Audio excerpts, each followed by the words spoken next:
All right, ladies and gentlemen, just want to go through the agenda for November 17th.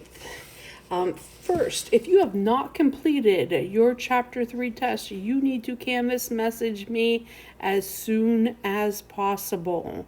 And then we will get on Zoom and make arrangements for when you're going to finish it.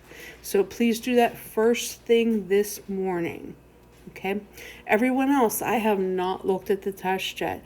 I will go back and hand score each part of the test. So it is going to take a couple of days or so to get to that point.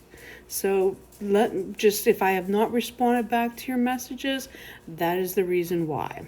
Okay, today we will be starting into Chapter 4. I've put in the Chapter 4 notes right there. If you picked up the items from the bookstore at the beginning of the year, you do not need to print those.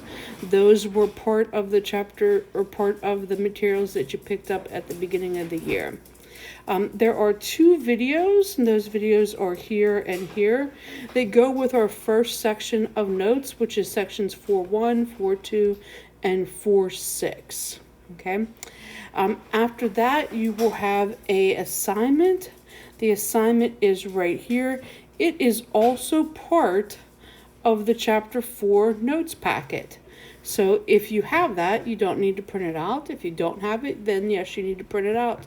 You need to print it out. You need to complete it showing all work. And then you need to Genius scan it into a PDF, one PDF, and submit it into the Canvas assignment as a file upload. Okay. If you have questions, there's a Zoom session on Friday. I'm not going to do it today because I don't know if people will have enough time to work through all the new material and be ready for a Zoom session. So we'll push it till Friday, and that will be at 2:30, which will be during our class time. If you have any questions, please go ahead and Canvas message me. I hope you have a good day.